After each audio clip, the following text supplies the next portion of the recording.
The wind moved strangely through the pines that night, drifting in long, shivering waves as if pushed by something far larger than air. Ranger Daniel Crow had worked the Bitterroot Wilderness for nearly 20 years, long enough to know the rhythms of the forest, how it breathed, how it settled, how it warned. But what he heard now did not fit any pattern he'd ever learned.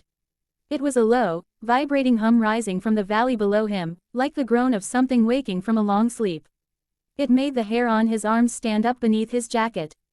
The call had come in just after dusk, another missing hiker. That made 3 in 2 months. The official story would later say the man wandered off trail, lost his bearings, and succumbed to the cold. Rangers would be instructed to use that language exactly: succumb to the cold, no elaboration, no speculation, no detail. Daniel already knew the script by heart. He also knew the truth rarely matched the paperwork. He parked the truck at the logging road gate, clipped on his radio, and began the climb into the trees. The forest swallowed him quickly, drowning out the world in darkness and a strange, pressing quiet. There were no insects, no owls, not even the soft patter of small animals moving through brush. This part of the woods had been dead silent on more than one incident report. None of those reports were ever made public. As he hiked, Daniel remembered the meeting from earlier that week: walls closed, blinds shut, 2 men in suits he didn't recognize sitting across from the Ranger Corps. They introduced themselves only as federal consultants. No badges, no department names, no insignias. They spoke in smooth, clipped tones about maintaining public confidence, about avoiding panic, and about misinterpretations of field evidence. The message was clear: whatever was happening in these forests was not to leave the chain of command. And even within the chain, it was to be discussed carefully. When one of the younger rangers asked about the shredded tents found last month, fabric torn as if by massive, clawed hands, the consultants exchanged a glance before calmly stating it was probably a bear. The ranger who asked the question had seen bear attacks before. They didn't look like that. But he nodded anyway. Everyone nodded. Daniel had nodded too. Now, in the dark, far from offices and fluorescent lights, the memory of that meeting tightened in his chest. He forced himself to steady his breathing as he reached the ridge line and scanned the slope below with his flashlight. The beam cut through fog drifting low between the trees. He saw nothing but trunks and shadows. Then he heard the hum again. Only now, it was layered, several tones at once, almost like several throats producing the same sound but slightly out of sync. It vibrated through the ground.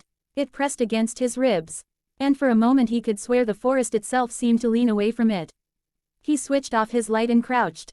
The instinct was primal, immediate, something older than training. The sound grew louder, closer. And beneath it, he heard something else: heavy, deliberate footfalls moving uphill. Twigs snapped, earth shifted, deep breaths pulsed through the darkness with a weight no man could produce. Daniel's hand hovered over his radio, but he didn't touch it. Radios weren't safe. Not here. He'd learned that 2 years ago during the Baker's Creek incident. Back then, a camper had radioed for help after something tore apart her partner's sleeping bag while she watched. She screamed descriptions that made no sense: eyes reflecting white, not yellow, a silhouette nearly 9 feet tall, arms long enough to drag knuckles through dirt. When she tried to give more detail, her transmission cut out.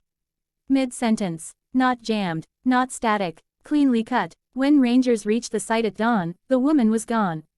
Her partner's body was found the next day, half a mile away, nearly unrecognizable. Official cause of death: blunt force trauma from an apparent fall.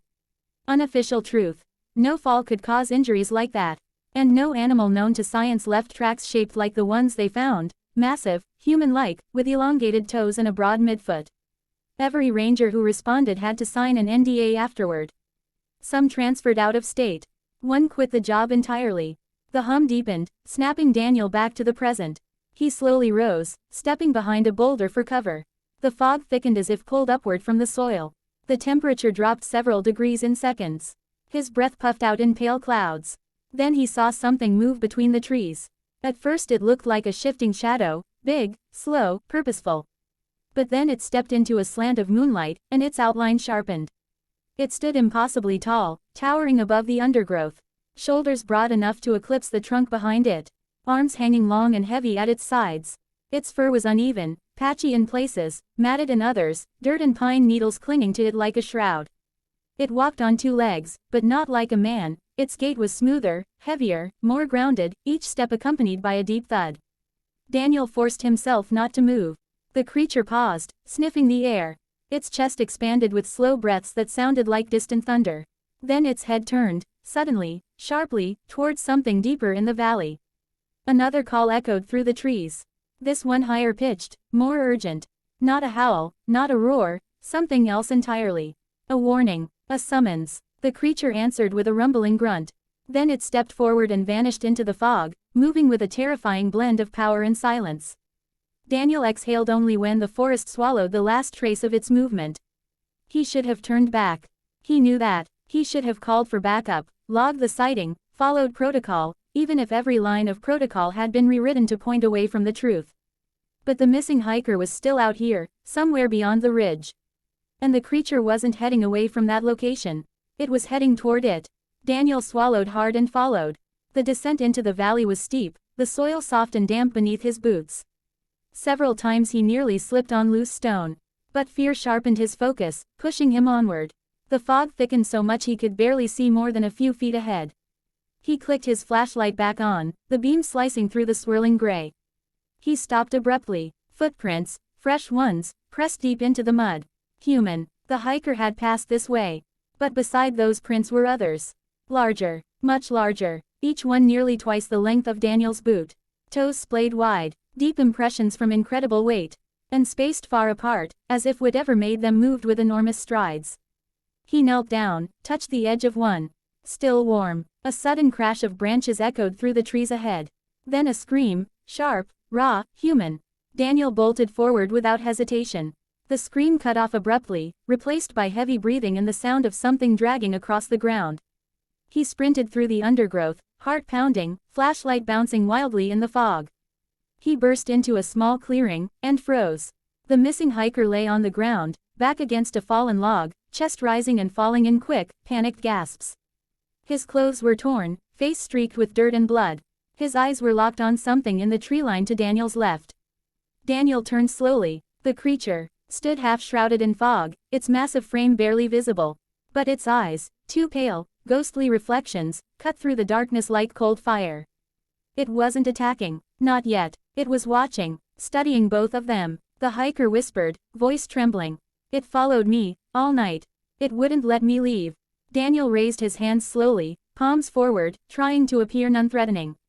He didn't know if the creature understood gestures, but he'd heard old stories, native accounts, trapper tales, that suggested these beings were intelligent, capable of reading body language better than some humans. The creature inhaled deeply, nostrils flaring. Then it stepped forward, the ground shuddering under its weight. Stay behind me, Daniel murmured to the hiker. But before he could take a single step, something else shifted in the fog to the right. A second silhouette, smaller, but still massive, emerged. Then a third. Their eyes glowed faintly, reflecting the sparse moonlight. Daniel's stomach dropped. This wasn't one creature. It was a group. The humming sound returned, vibrating through the clearing as the shapes closed in, circling slowly. Not attacking, corralling, herding, positioning them. The hiker whimpered. They're surrounding us. Daniel held his ground, though every instinct screamed at him to run. He knew he wouldn't get far. Then, without warning, every radio on Daniel's belt crackled to life with a sharp burst of static. Unit 14, do not engage, a voice snapped, cold, precise, completely unfamiliar. Not anyone from his ranger station. Not any frequency he recognized. Daniel stiffened. The creature closest to him snarled, lips pulling back to reveal enormous teeth. It didn't like the noise. Unit 14, back away now. The group of creatures rumbled, a sound that shook the leaves on nearby branches. Their eyes flashed toward the forest behind Daniel, as if noticing someone new. Then a single gunshot cracked in the distance. Not from Daniel, not from any ranger. Something in the dark had just intervened. And everything in the clearing exploded into motion.